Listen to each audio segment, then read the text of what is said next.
Hey guys, this is Tyler Zombro with Tread Athletics, and today I wanted to do a case study for arsenal analysis and how we may go about working with a guy.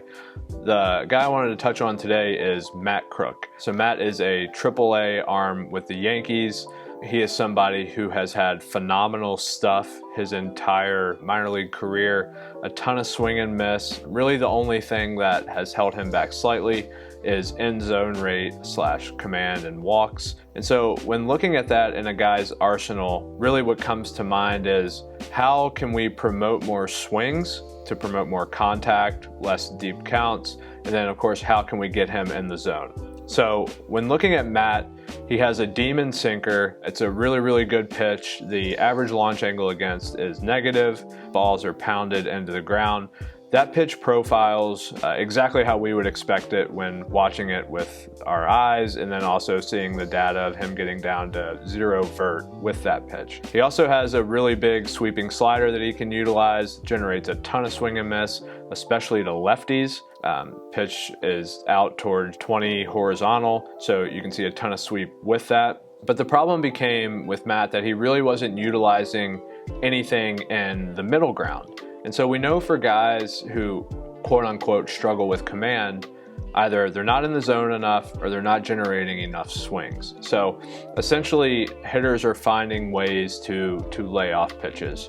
When we look at overall arsenal construction, I'm trying to take the best pitch and work backwards. So his best pitch is his sinker. The sinker is graded out very well. The depth is unreal. So with that, that's never a scenario where I can sit here and say, hey, we're gonna go from a sinker to a four seam so that you can command it better.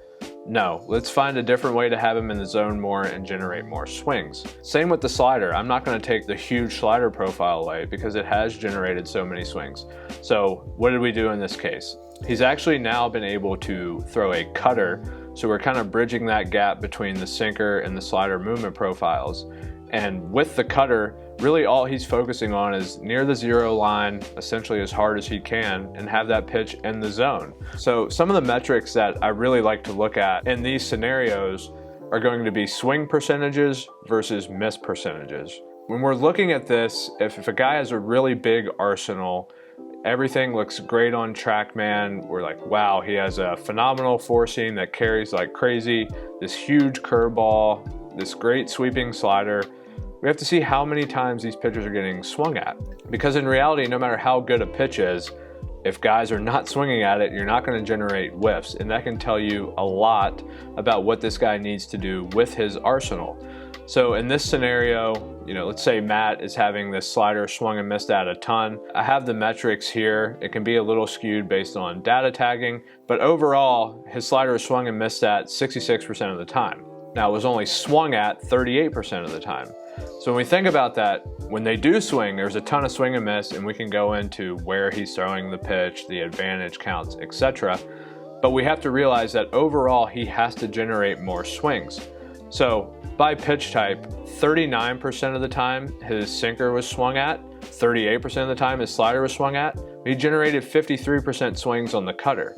So now when he's able to establish that pitch more in zone without having that huge outlier movement quality, he still had 41% whiffs on it, but now we're getting him something a little more appetizing to the hitter to get them engaged in the count to swing the bat. That way we can get him more advantage counts for Matt. This is just a case study where we had a guy who had really big stuff.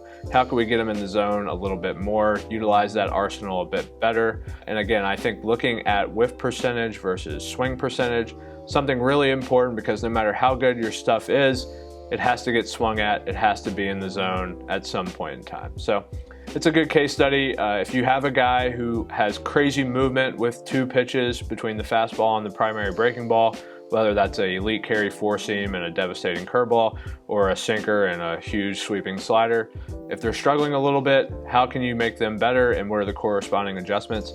This is what happened with Matt, and a good case study for you guys to utilize in your own experiences. So thank you guys for watching, and we'll see you in the next video.